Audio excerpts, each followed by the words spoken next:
my friends! I hope you're doing all well. Welcome to the first part of the Make All Tanks Cry video. Today we will talk about 8 of the existing 15 tanks. You will learn the basics about how each of them works, what they're going to do most likely to play out their strengths, and what you can do against it.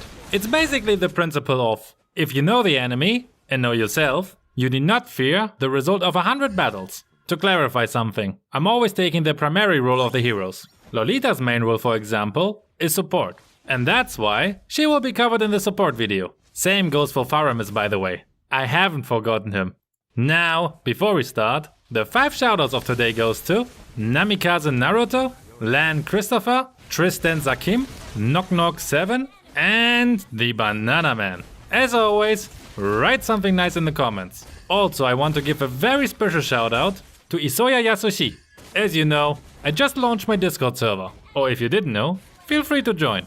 And I had no idea what I'm doing. If you want to rank me in Mobile Legends terms, I would be in the warrior rank in Discord. He helped me so much setting things up, and without him, I would have spent countless hours to setting up everything. So please, go support his channel. He really deserves it. Now, let's get into today's topic. Okay. We start with this cute cuddly panda bear. First his passive. After using any skill, he gains a little shield from his passive. This has a 2.5 seconds cooldown. His first skill lets him jump and slows enemies by 30% when hitting them. This is his engage or escape skill, since he can simply jump over a wall. His second skill deals AoE damage and marks all hit enemies with a frog mark for 5 seconds. There are a couple of things to know. Firstly, Akai's basic attack deals extra damage to marked enemies, 5% of his max HP as physical damage, to be precisely. When he has a lot of HP from his items, he can easily deal a lot of damage. And secondly, and most important, when he hits you with his first skill while you're marked, you will be stunned for 1 second. And this is the worst what can happen to you, because then he can easily push you anywhere where he wants with his ult. He removes all CC effects from him, except suppression, and knocks back all enemies and silences them for 3.5 seconds. He also gains plus 30 movement speed while using it, and becomes immune to slow effects. So simply walking away doesn't work once he caught you. Also, when he pushes you against the wall, you're becoming a sitting duck, because you will be continuously silenced and can't move anymore. Then you can only hope for your teammates to help you, or that your enemies are dumb enough to not eat you up alive. So that's the first tip. Don't start any ganks in the narrow jungle places. If you manage to pin down 2 or 3 of you, it's almost guaranteed that you will lose that gank. Next, really try to avoid getting marked. Although the skill is quite slow, when it explodes on the minion for example, and you're in the area of it, you're still getting marked. And unless you have a dash skill, with which you could escape quickly, you can be sure that he will try to jump on you, right after you're marked. And then, you become his dance partner. Also, if he uses Petrify, he could also jump on you, without even marking you, and stun you this way. What you can do against his ult is interrupting it with suppression, airborne, transform, or freeze effects. Also, playing a hero who can become immune to CC effects is very beneficial, because it allows you to escape easier. CC removal effects, like from 1-1 or Valier, doesn't work that well. You basically only remove 1 knockback, but the next knockback will hit you again, so don't feel safe from his ult because of these skills. Also, with most heroes you can chase him down. He can simply jump over a wall and he's gone. But since you shouldn't chase a low tank anyway and focus on objectives, you will never be in this situation, right? Now let's talk about good and bad picks against him. With an immobile hero, you could feel like being in your worst nightmare, because he can knock you around wherever he wants, and you can't do much against it. If you play one, make sure to use Purify or Flicker, so you have a chance to escape.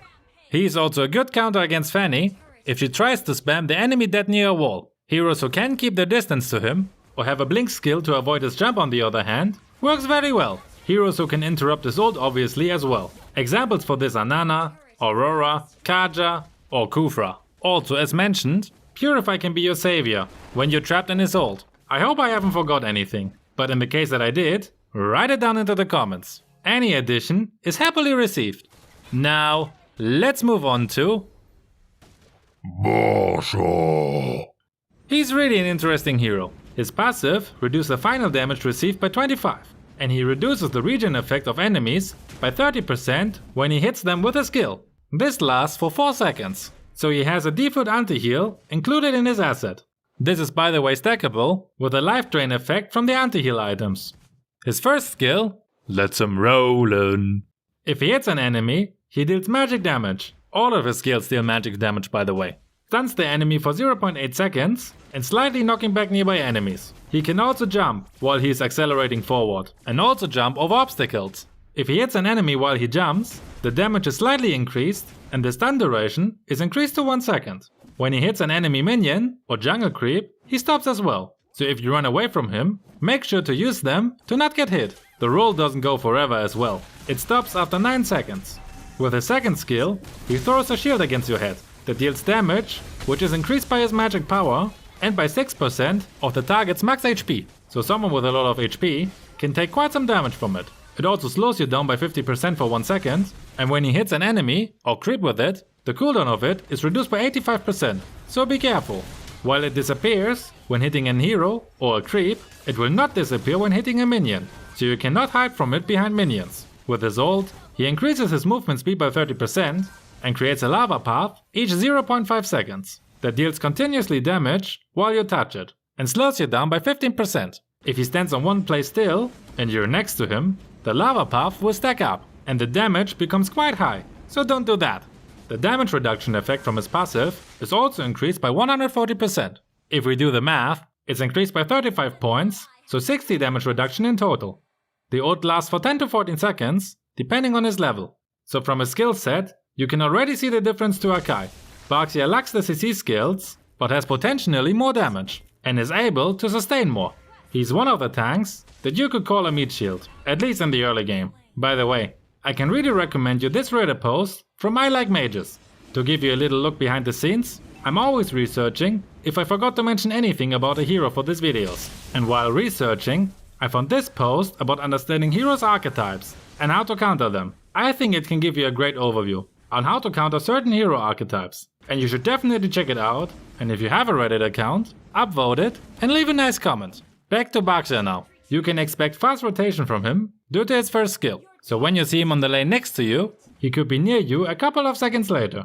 Make sure to not get hit too often by a second skill. Your HP can go down really fast this way. He's also super good at chasing, so if possible, retreat a bit earlier, and not with 1 HP. Chasing him is of course pointless anyway. Picking a hero with regen abilities is also a big no-no against him, because he's the best counter for it in the game. What he lacks is of course the CC skills. He has no skill with which he could protect his allies. So unless the enemy have other heroes with heavy CC skills, it's a big advantage in any ganks for you, because you can easily target the squishy enemies. He's also becoming weaker in the late game, because his damage reduction is fixed, and with a higher damage from everyone, he becomes much less tanky. Any stun effect can stop his roll-in as well, what can ruin his engage attempts completely. That's all for Baxia. Let's move on to Beleric. His passive can be tricky for many heroes. For each 50 damage he's receiving, he has a 25% chance of attacking the nearest enemy unit and deals 95 magic damage, plus 5 for each level, and plus 2% of his current max HP. This can be triggered all 0.4 seconds. Also, he obtains 40% more HP from items and emblems. So already from this, you can already guess what he's aiming at. HP. A lot of HP. With his first skill, he releases vines into a designated direction, dealing magic damage and slows down enemies by 25%. On the path, he leaves seeds, and after 1 second, the seeds will deal additional magic damage and taunt enemies for 1.2 seconds. If you're taunted, your hero becomes uncontrollable for you and tries to use basic attacks on Beleric. With his second skill, he increases his movement speed by 80% and his next basic attack becomes enhanced. The enhanced basic attack deals magic damage and slows down his target by 60% for 1.4 seconds. He also regenerates 240 plus 10% of his lost HP. With his ult, he immobilizes nearby enemies for 2 seconds and deals 4 times damage to them. After he casted it, there is a little delay though, so you can escape it after you casted it. So, what he's most likely to do is that he will run towards the squishy heroes of your team with his second skill and try to use his first and ult on them, so his team can easily win the gank. He will also try to be close to you, so when you damage him, his passive fires back at you. So what you shouldn't do is picking squishy heroes that deal many small amount of damage that add up. For example Claude or Mia. because they trigger his passive non-stop. The opposite, burst damage, works really well against him though, because his passive is not triggered often by a few hits. Heroes who can keep their distance to him are also very effective, because his passive can reach them. Or at least, be not the closest target to him. So his passive is not aiming at you. You can also use minions or jungle creeps to your advantage for that. Although Demon Hunter Sword is usually good against tanks with high HP, against Baleric it's maybe not the best choice, because the extra damage can also trigger his passive. You're also somewhat safe from him in your turret. If he's in your turret, you can attack him and trigger his passive, so the turret starts to focus him. What's also very effective against him are CC removal or immunity skills, so you can escape his CC skills. Purify works as well, of course. Playing a high mobility hero also makes it much easier to dodge his ult. Franco. Although his skills are widely known, we will still go through them quickly. After 5 seconds not taking any damage, he increases his movement speed by 10% and regenerates 1% of his max HP every second. His first skill is his hook. You all know what it does. To get straight to the point, what can you do to not get hooked? Firstly, playing a hero with CC removal or immunity is a huge advantage and lets you escape easily. You can of course also use Purify. When he wants to launch his hook, you can see it from the animation, as long as he's not launching it from a bush of course. If he launches it, I would change the direction you're moving to avoid it. Most Francos will aim directly at you or to the path you're running. Only the godly ones anticipate it. But if you play against one, change the way you try to dodge the hook. You can also hide behind minions and jungle creeps. With his second skill, he creates a shockwave, dealing a fixed amount of damage, plus 4% of his max HP as physical damage. He's also slowing down nearby enemies by 70% for 1.5 seconds. With his ult, he suppresses a designated enemy for 1.8 seconds and deals damage 6 times. Suppression is the only CC skill which you can't remove with Purify or CC removal effects. But this can be interrupted by heroes who are not getting suppressed. So for example, if one of your teammates is getting targeted by Franco's ult, you can stun him to cancel the ult. So, what will he do most likely? After the game started, he will most likely try to hook the buff away from the jungler. So as tank and mage, you should definitely support your jungler, so that the jungler can secure his buff.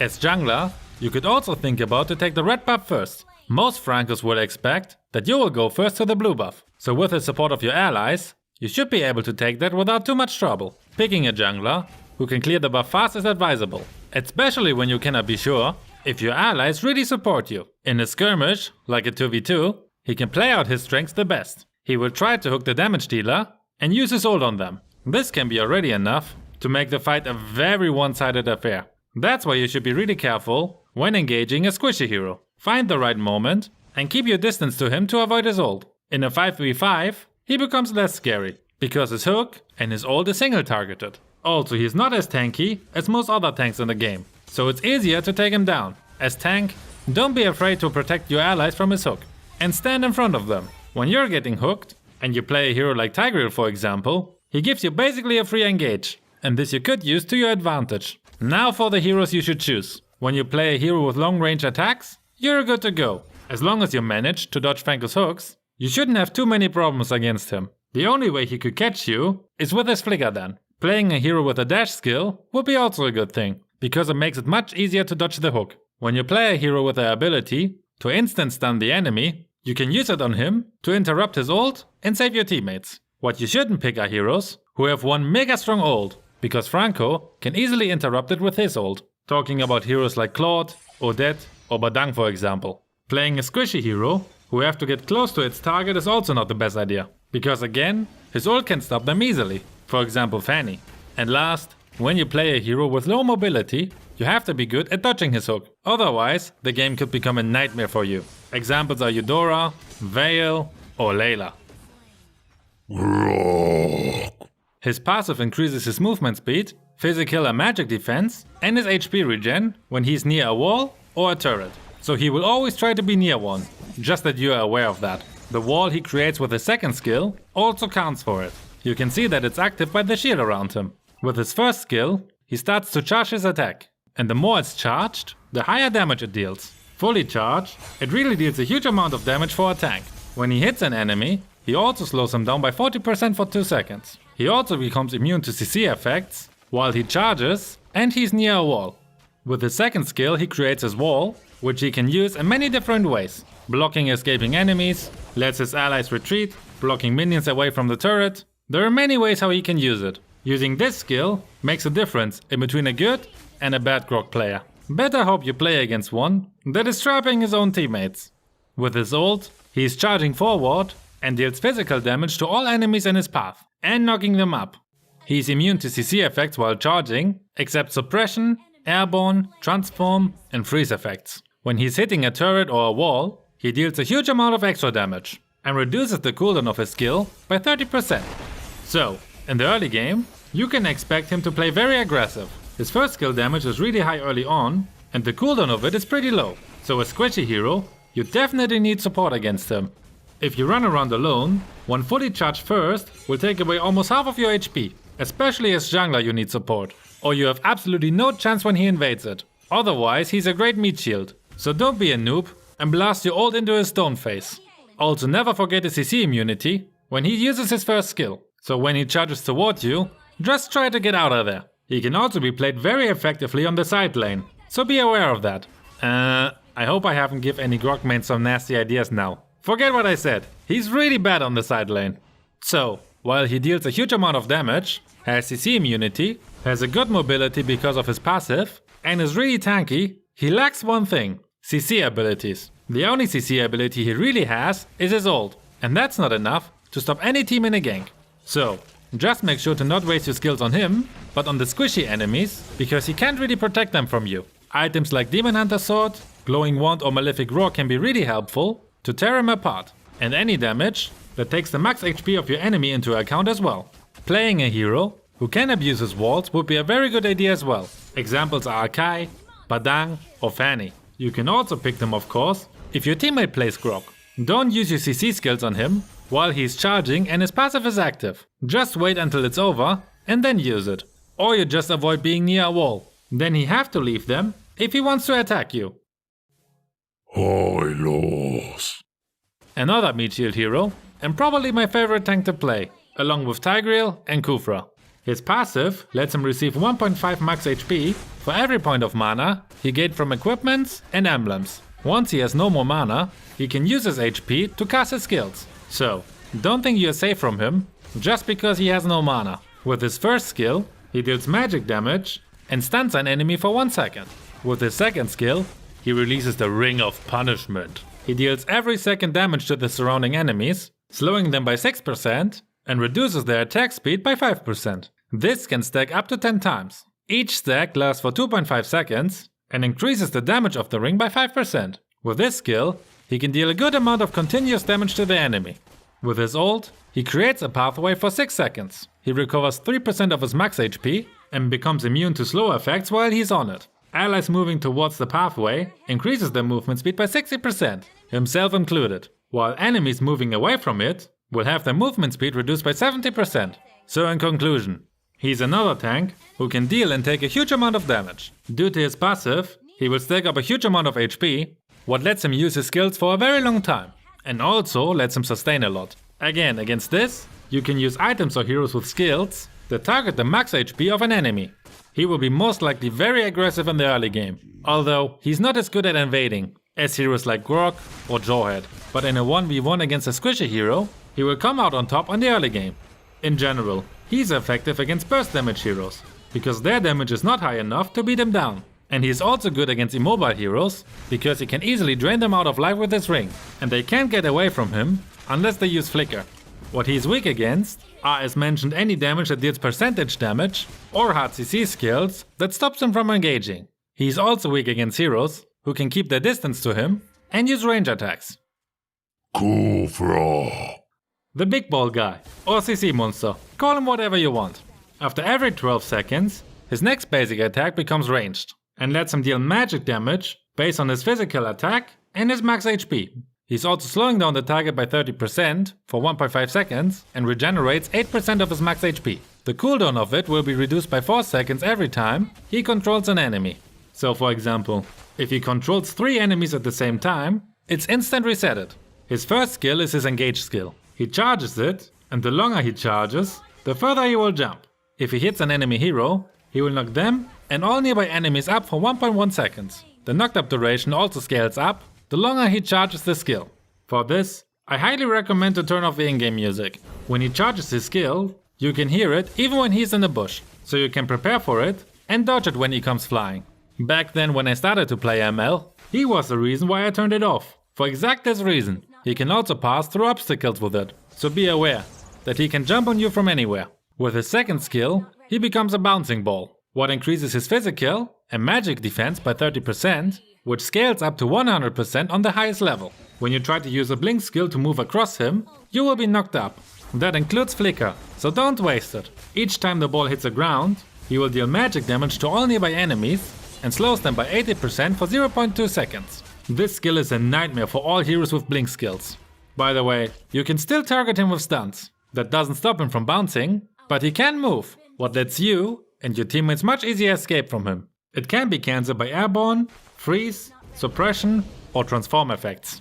With his ult, he pulls all enemies in front of him, dealing physical damage and slows down enemies by 1.25 to 1.75 seconds. If he knocks the enemy against the wall, he deals more damage and the enemies are getting stunned instead of slowed down for the same amount of time. So in conclusion, we can all agree on that he's a CC machine, and this is what he will do most of the time. Trying to control the damage dealers to turn any ganks into his team's favor. His damage is also quite high, especially in the early game. There he is able to solo kill squishy enemies, so never underestimate him. One thing you and your teammates should really avoid against him is staying all in one spot. This is like a wet dream for him, and when he can control your whole team, he can wipe out all of you when his teammates follow up. In general, playing heroes who are vulnerable to CC skills is a very bad idea against him. Unless you're really careful around him, or use Purify. Using heroes who rely on dash skills also have problems against him because of his ball. Heroes on the other hand, who have CC removal or immunity skills, have a quite easy time against him, as well as heroes who have instant stun abilities. After he engages and didn't hit you, you can simply stun him and ruin his engage completely. Another problem that he has is that he's definitely no meat shield. Usually he makes his combo and try to back out afterwards. So don't be shy to attack him. Don't blast 4 ults into his face of course, but taking him down is not as difficult as heroes like Rock or Hylas. Also be aware of his long cooldowns. Once he used all his skills, he has nothing left and kinda becomes a sitting duck. Tigreal. The last hero for today, and the only tank I've actually made a hero guide about. With his passive, he gains immunity to 1 basic attack after he receives 4 layers of blessing. The blessing he receives by getting hit from basic attacks, from heroes or jungle creeps. You can see that it's active by his shield. With his first, he smashes the ground and sends 3 waves forward, each dealing physical damage and slows down an enemy by 10%. There's not much to say about it. It's a poking skill basically. When you run away from him, try not to get hit by all 3 waves. With his second skill, he has 2 CC effects. First, he's knocking back all enemies who are in the way where he's charging. 4 seconds afterwards, he can knock up all enemies in the direction he's aiming at. The knock-up skill is an airborne effect, so you could interrupt Kufra's ball for example. And this he will most likely use to push you either towards his allies or into his tower. So be careful and aware of it when he's around. He can also use Flicker to teleport behind you and push you then. I personally think that this is the better use for Flicker for him than with his ult. With his ult, he pulls all enemies around him towards him and stuns them for 1.5 seconds. Importantly, while he's pulling the enemies towards him, this can be interrupted by stuns. So having a hero in the team with instant stun effects like Eudora for example, is a massive advantage against him. The pros and cons regarding him are pretty similar to Kufra. His cooldowns are also pretty long, so as Kufra he engages and retreats again. He's also not as tanky as meat shield heroes. Heroes with dash skill has no problem against him though. In his case it's advisable to pick one with dash skills to dodge a second skill. Also, heroes with CC immunity or removal skills are a good pick against him, as well as using Purify. As I said, it's really similar to Kufra. He will try to control the damage dealers, so his teammates can wipe the floor with you. Now, go and check out the other weaknesses videos if you haven't already, and see you soon for part 2. Have a great day!